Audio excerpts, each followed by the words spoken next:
নমস্কাৰ বন্ধুসকল, আজি আমাৰ বিষয়টো হৈছে জিঅ' ফোনটো। বজাৰত বৰ্তমান জিঅ' ফোন 1 এভেইলেবল আছিল। এতিয়া নতুনকৈ জিঅ'ই লঞ্চ কৰিছে জিঅ' ফোনটো। এই জিঅ' ফোনটো কেতিয়াৰ পৰা এভেইলেবল হ'ব, বজাৰত দাম কিমান হ'ব, ইয়াৰ ৰেম কিমান হ'ব, ইয়াৰ জিঅ' ফোনৰ বিষয়ে সকলো সকলো কথা বা সকলো জানিবৰ বাবে ভিডিঅ'টো শেষলৈকে চাওক। জিঅ' ফোনটোৰ আপোনাৰ ডিছপ্লে হ'ব 2.4 ইঞ্চৰ, আৰু আপোনালোকে দেখিছে ইয়াৰ কীপেডটো দেখিবলৈ ইটো জিঅ' ফোন 1তকৈ বেলেগ। ইয়াৰ ফলত জিঅ' ফোন 1ত কিছুমান প্ৰব্লেম আছিলে, মেছেজ লিখা বা কিবা কৰাত মানে প্ৰব্লেম আছিলে, আৰু কীপেডটো বেলেগ আছিলে। সেইবাবে জিঅ' ফোনটোৰ আপোনালোকে দেখিছে জিঅ' ফোনটোৰ কীপেডটো অন্য জিঅ' ফোন 1তকৈ বেলেগ। আপোনাৰ ইয়াৰ ফলত আপোনালোকৰ মেছেজ লিখা প্ৰব্লেম নাইকিয়া হ'ব, আৰু আপোনালোকে ইয়াত হোৱাটছআপ, ফেচবুক, ইউটিউব আদি চলাব পাৰিব। আগতে আপোনালোকে ইয়াত আগৰ জিঅ' ফোন 1ত আপোনালোকে হোৱাটছআপ আদি চলাব পৰা নাছিলে, কিন্তু এতিয়া জিঅ' ফোন 1 থকা সকলৰ বাবে এটা সুখবৰ যে জিঅ' ফোন 1তো 15 আগষ্টৰ পিছৰ পৰা আপোনালোকে হোৱাটছআপ কৰিব পাৰিব। এইটো জিঅ' ফোন 1ৰ নতুন আৰু নতুন টাইপৰ হৈছে আৰু বস্তুটো, আপোনালোকে জিঅ' ফোন 1তো হোৱাটছআপ চলাব পাৰিব। আৰু এতিয়া আমাৰ যিহেতু মেইন বিষয়টো হৈছে জিঅ' ফোনটো, সেইবাবে কৈ গৈছোঁ। মইতো কৈছোঁ জিঅ' ফোনটোৰ ডিছপ্লে চাইজ হ'ল 2.4 ইঞ্চ।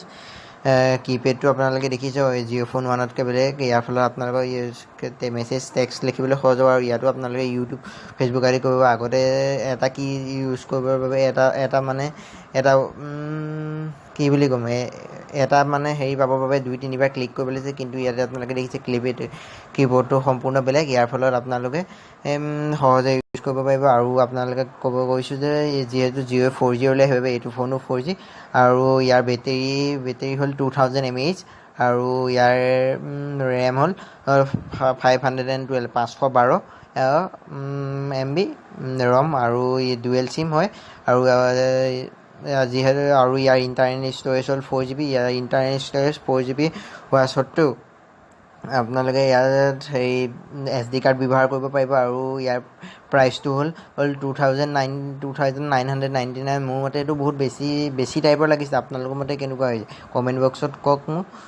যিহেতু 2999, যিহেতু এইটো স্মাৰ্টফোনো নহয়, তো মোৰ মতে 2099 বেছি হৈছে। আপোনালোকৰ মতে কি হৈছে আপোনালোকে কমেণ্ট বক্সত কওক। মই আপোনালোকক আগতে কৈছোঁৱেই, আপোনালোকৰ যদি জিঅ' ফোন 1 আছে তেতিয়াহ'লে টেনশ্যন ল'ব দৰকাৰ নাই। আপোনালোকে তাতো হোৱাটছআপ, ইউটিউব, ফেচবুক আদি কৰিব পাৰিব জিঅ' ফোন 2 নিচিনাকৈ।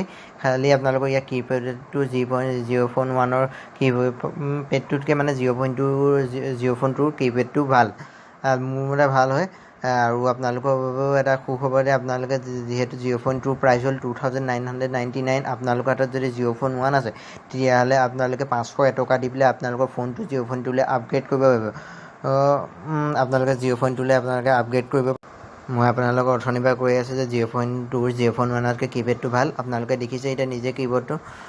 আগতে আপোনালোকৰ প্ৰব্লেম হৈছিলে মেছেজ টেক্সট কাৰোবালৈ লিখোঁতে বা হেৰি কৰোঁতে, একেটা হেৰি পাবলৈকে 2-3বাৰ ক্লিক কৰিব লাগিছে। যিহেতু আপোনালোকে এতিয়া দেখিছে নতুন কীবৰ্ডখন প্ৰথম জিঅ' ফোন 1ৰ কীবৰ্ডতকৈ বহুত ভাল, সেইবাবে সেইটো প্ৰব্লেম মোৰ মতে এতিয়া আৰু দেখা নিদিব। আৰু জিঅ' ফোনটো 15 আগষ্টৰ পিছৰ পৰা হ'ব লাগে। আৰু জিঅ' ফোনটোৰ আপোনালোকৰ FM ৰেডিঅ', ব্লুটুথ, GPS আদি সকলো সুবিধা পাব। জিঅ' ফোন 1তকৈ আপোনালোকৰ যদি জিঅ' ফোন 1 আছে তেতিয়াহ'লে আপোনালোকে 501 টকা দি পেলাই জিঅ' ফোনটোলৈ আপোনালোকে আপগ্ৰেড কৰিব পাৰিব। আৰু এনেদৰে নতুন ভিডিঅ'ৰ বাবে চেনেলটো ছাবস্ক্ৰাইব কৰক, ভিডিঅ'টো লাইক কৰক, আৰু